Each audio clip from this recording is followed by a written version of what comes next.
Malulunod sa katotohanan. Ito ang banat ni Senator Ping Lacson laban kay Senator Alan Peter Cayetano.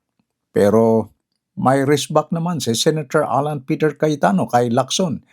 Iniimbitahan ko po kayo kasi yung meron pong isang Senator Judge Troll. Yan.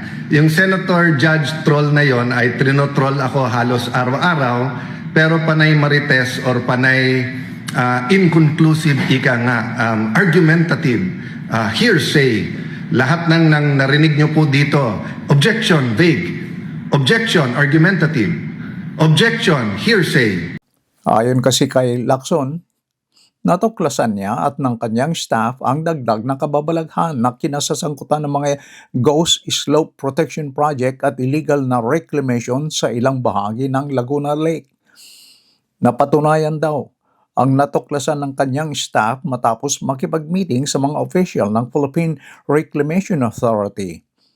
Binanggit ni Lacson ang mga ebidensyang nag-uugnay kay Cayetano sa mga reclamation projects sa Lakeshore Development ng Taguig.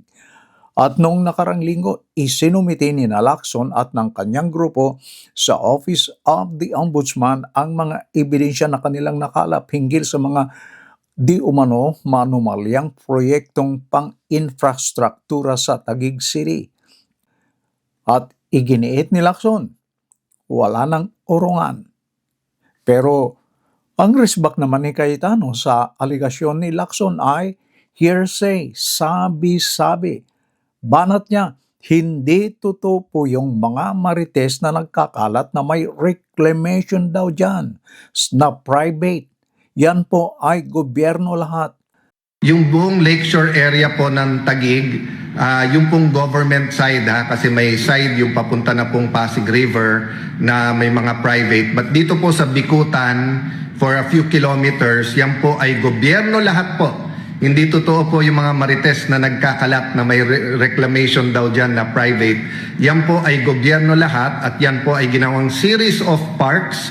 Iba't iba pong mga mga parks na para lahat sa tao na libre po ang paggagamit nila.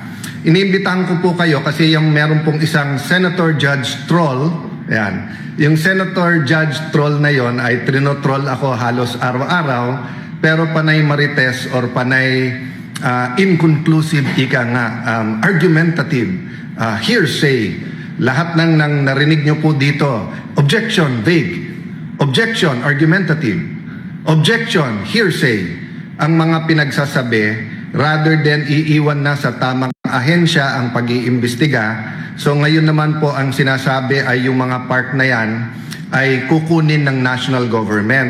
So I have had the blessing po ng aking ama ay naging assemblyman ng Taguig Pateros Muntinlupa ng 1984 at ako naman po ay naging konsehal ng 1992, naging vice mayor, kongresista 4 na beses, dyan po sa syudad ng Taguig at Pateros.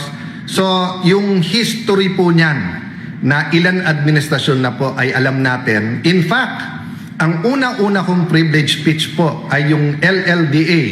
I see the Laguna Lake, I see the authority, but where is the development?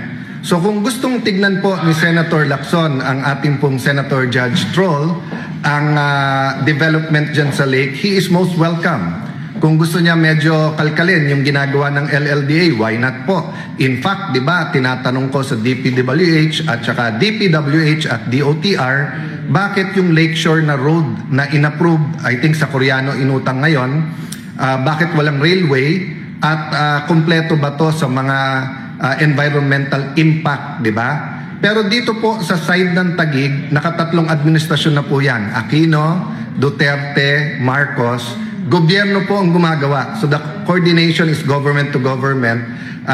Mostly po yan ay national government. So wag kayong mag-alala mga taga-Taguig, hindi po kayo mawawalan ng park. Pagka yan po ay inungkat, makikita po na dahil po sa local government from the barangay to the city, to the national government, na protektahan yung lugar na yan kasi naagaw po yan. Kung hindi po mga sindikato, may mga informal settler din nung araw, pero meron din po mga sindikato, whether they're marami pa isa-isang tao na kinakamkam ang lupa dyan sa may lakeshore. Kaya minabuti po ng napakaraming ahensya Actually, napakaraming secretaries na ang pumunta dyan at matataas na opisyal ng gobyerno at lahat sila nagagandahan. Pag Christmas po, di ba, mahigit 20,000 a night ang pumupunta dyan sa Christmas Lights Park, no? So mga kababayan, thank you, Lord. Thank you, unang-una sa Panginoon. Thank you, Lord. Pangalawa sa inyong lahat, sa inyong suporta, sa inyong prayers. Doon sa nagdududa, thank you sa inyong benefit of the doubt. But pumunta kayo kasi makikita po nyo. Hanapin nyo yung pondo, hanapin yung project, nandun po talaga. So, dinadaan tayo sa hearsay, sa vague, sa argumentative. Pagbigyan na po natin kasi medyo siguro masama pa loob sa mga pangyayari the last few weeks, di ba? But as I said, ako ang hinahanap ko trabaho. Ang hinahanap ko maging productive. So it's his choice kung hindi po siya tumutulong na mag-develop ng mga area. But ako po, whether it's Taguig Pateros, Metro Manila, mga lugar sa Visayas, sa Mindanao, kinagagalak ko po na naging instrumento din po. Lahat naman tayo instrumento lang ng Panginoon, di ba? But naging instrumento tayo ng magagandang project all over the country. And the record is there. Naging senador ako 2007. So matagal-tagal na rin. Dapat si Lacson imbestigahan. Dadating sa tamang oras. Ngayon kasi kakampi niya lahat eh.